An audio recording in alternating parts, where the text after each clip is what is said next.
Regresamos, amigos, aquí al juego. Estoy con Mili Méndez. Se une nuestra buena amiga, la expresidenta de la Cámara, Jennifer González. ¿Cómo estás, Jennifer? Buenas noches y contenta de estar en esta entrada de pelota. Ricky Llegandi, representante del PNP de Arecibo y Atillo. ¿Cómo estás, Ricky? Todo bien, muy buenas noches. Un placer estar aquí. Un saludo a la gente linda de Arecibo y Atillo.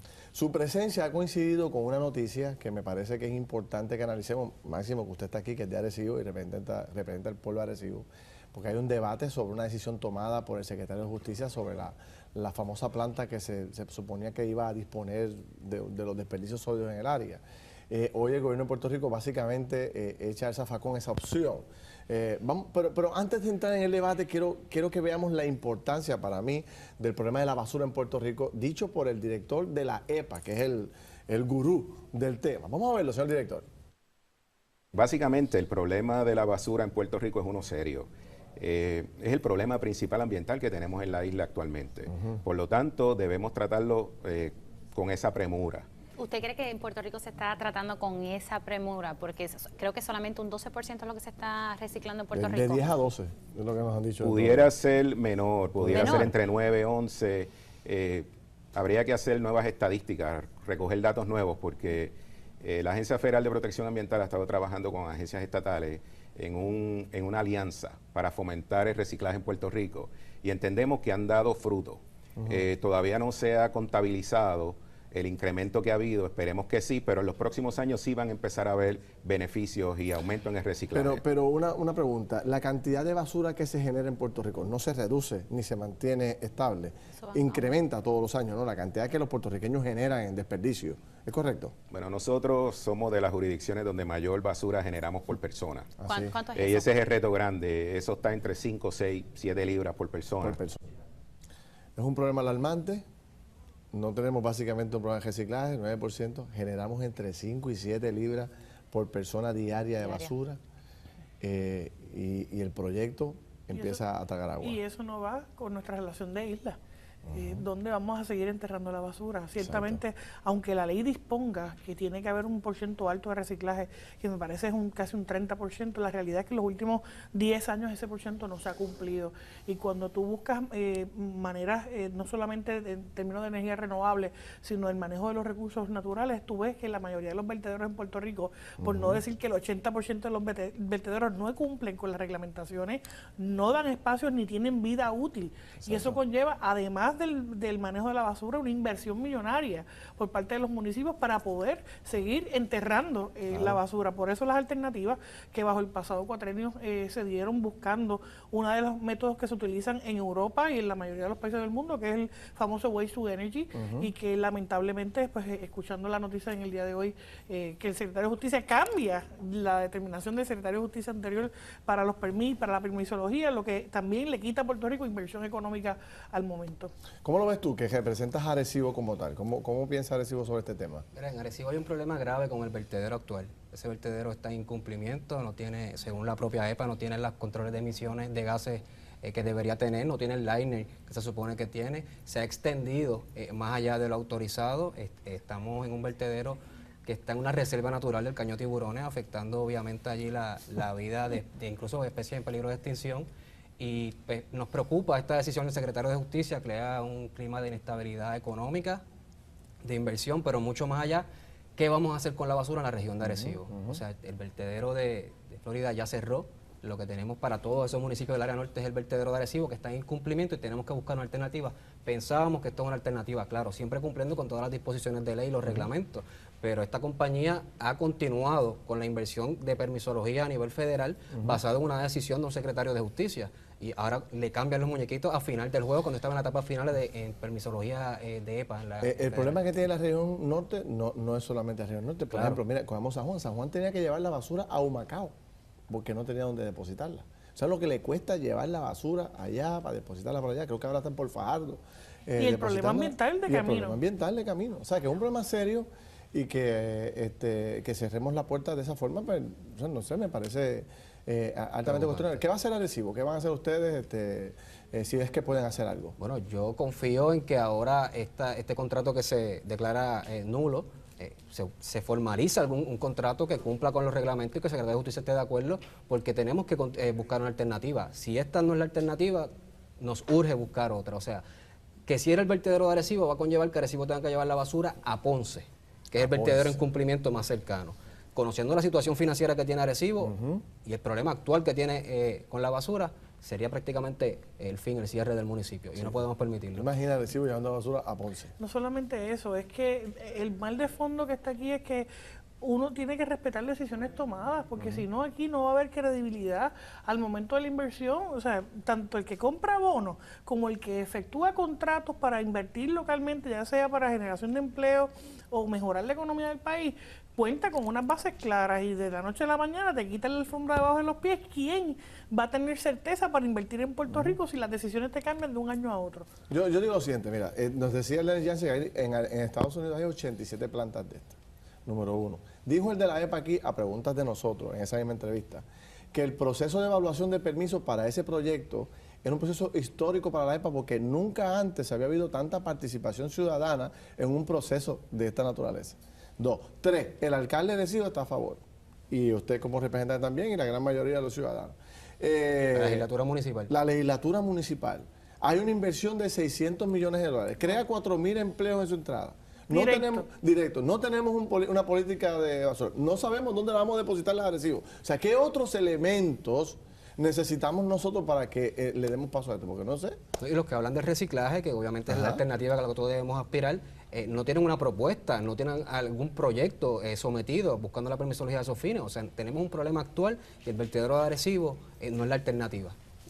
Yo recuerdo, le damos la bienvenida a nuestro querido amigo Alex Delgado, que estaba por allá haciendo gestiones. ¿Cómo estás, Alex? ¿Está bien? Buenas noches. Yo recuerdo cuando yo llegué a la legislatura por primera vez allá, donde Jennifer allá... yo inicié un proceso de investigación, y en aquel momento Jennifer estábamos en 10%. 2001, enero 2001 del 2000, en 2001. 13 años después, estamos, dice el de la EPA, en 9%. O sea, bajamos en vez de aumentar en términos de reciclaje. Yo me gradué de cuarto año en el 1994 y en esa época era 9%.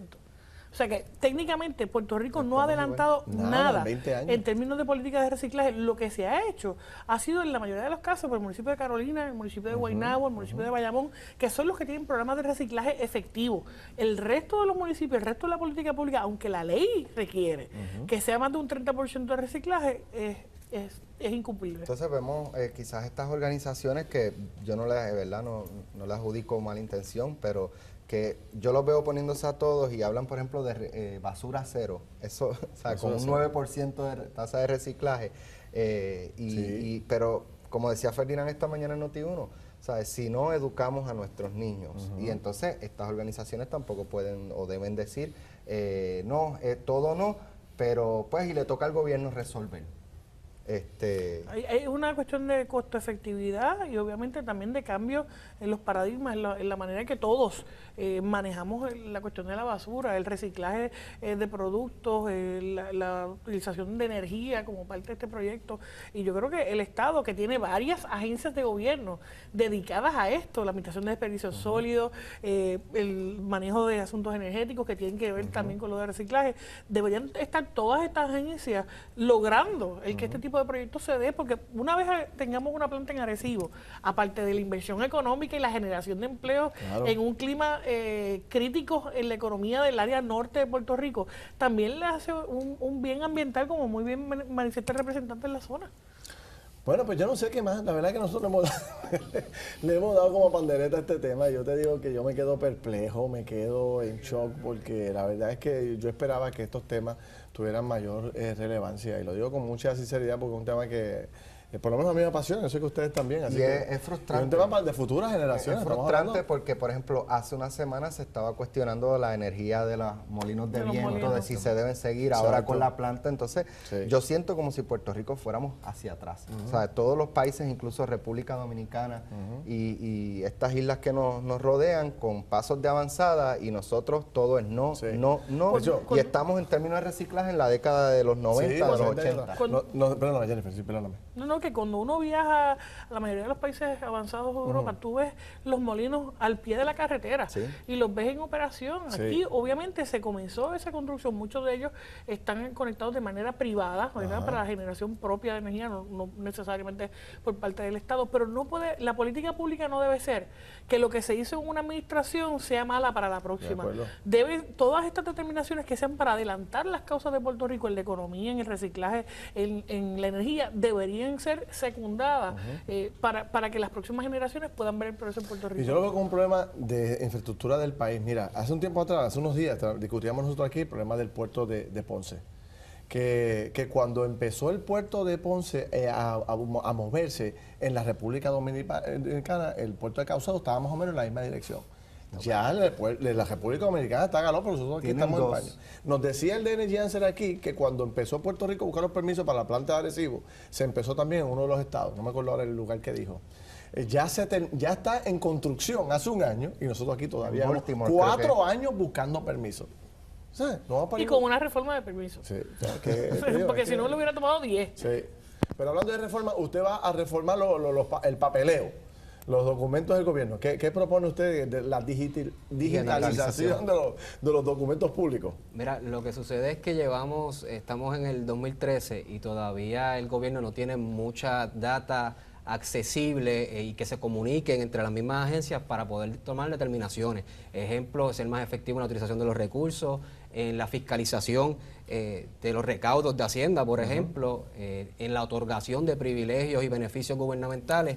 Lo que estamos proponiendo es que para el 2016 todos los documentos de la agencia estén digitalizados y en un sistema interagencial conectado en el cual con un solo botón se pueda saber si un individuo le debe a SUME, si le debe a Hacienda, o por si ejemplo, le debe al CRIM. El problema de las multas, que tú pagas Hacienda y cuando vas a obras públicas todavía no aparece que pagaste. ¿Por qué con un botón no le puede decir una agencia a la otra, ya pago? Mira, esa digitalización que habló el representante Gerandi es bien importante, porque ahora mismo en la partida de presupuesto, nosotros en la propuesta del PNP que presentamos en la Cámara proponemos que se inviertan $32 millones, porque ahora mismo hay 110,000 puntos de venta en Puerto Rico, de los cuales solamente 59,000 están siendo fiscalizados por Hacienda.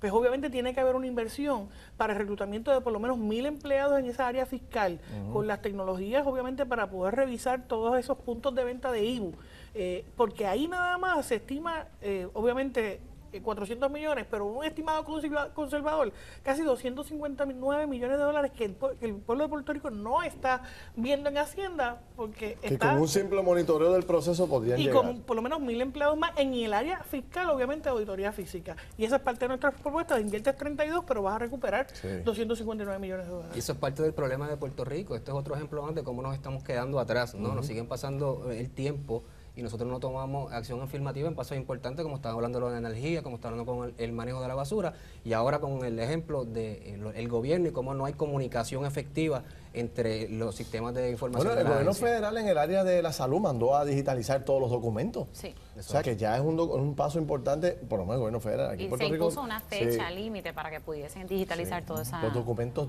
¿cómo se llama? Del CRIM, que están atrasados 20 años. Los del CRIM, los del registro de la propiedad. Yo que soy abogado, he tenido problemas con eso toda la vida. O sea, son muchos factores que inciden en la digitalización del gobierno y tenemos que ponernos al día. Esperemos que para el 2016 estemos al día. Pues Jennifer, ¿y todo está bien allá? Claro, yo quisiera que estuviera bien. Yo quisiera que ya estuviera bien. ¿Qué hacemos para cuadrar el presupuesto? ¿Qué hacemos para cuadrar el presupuesto? No solamente yo creo que el pueblo de Puerto Rico, cuando ve una primera plana como la que vimos hoy en los periódicos, donde vemos el efecto que pudiera tener la degradación del crédito en Puerto Rico, esto no es chiste. Y yo recuerdo que esa presentación... 100,000 empleos se podrían perder. Yo creo un poco más. Acuérdate que este estudio es del 2009. De hecho, cuando el gobernador en aquel momento, Luis Fortuño, vio los bajos créditos que se pronosticaban para Puerto Rico, se comisionan el estudio, porque nosotros, por lo menos en Cámara y Senado, preguntamos cuál es el efecto real de una degradación del crédito por las agencias acreditadoras. De ahí viene el estudio. Así que cuando nosotros vimos el impacto que eso podía tener en la economía, que iba a ser de frenar la cuestión económica, pues evidentemente tomamos medidas a tiempo. Nos preocupa muchísimo que a esta fecha todavía no hay un cuadre y que las alternativas que se estén evaluando del business to business lo que va a lograr es una contracción económica peor, porque este es el sector... ¿Pero qué hacemos? Porque inclusive bueno, otros estudios han dicho que con todos estos impuestos inclusive se quedarían cortos y una brecha de 100.000 millones de dólares. Lo que pasa es que tú no puedes tener un presupuesto de 750 millones de dólares adicionales cuando no hay el dinero. Lo primero que tienes que hacer es recortar el gasto público. Y tú puedes recortar sin tocar nómina, sin tocar la partida que va a deuda, que son 608 millones de dólares, sin tocar las aportaciones de retiro en los convenios colectivos. Nosotros entendemos que hay por lo menos 620 millones de dólares que se pueden recortar y que evidentemente la gente en la calle, si no tiene dinero, no puede gastar. Pues el gobierno tiene que tener el control fiscal. No se puede gastar lo que no se tiene.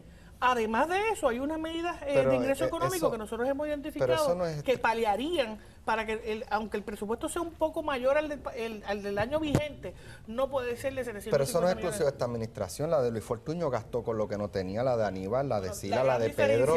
La gran diferencia es que los presupuestos... Ese problema no es de 5 meses, representante. Lo que pasa, Alex, es que el presupuesto de los pasados 4 años fue menor que los pasados 4 años anteriores, porque vimos esto y tuvimos que cortar la grasa en muchas de estas agencias. Si tú comparas el presupuesto de este año fiscal, es casi 900 millones menos que lo que nosotros heredamos. Cortaban por un lado y montaban un molino inservible por otro lado, botando dinero. Esos molinos que se montaron con incentivos, pero son para generación privada.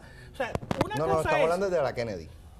Hay distintos molinos y esos se pusieron para las plantas de agua, de acueductos de alcantarillado, que la gente que vive en Puerto Nuevo sabe que cuando se inunda, se llena, la bomba no funciona y obviamente todas esas casas se inundan.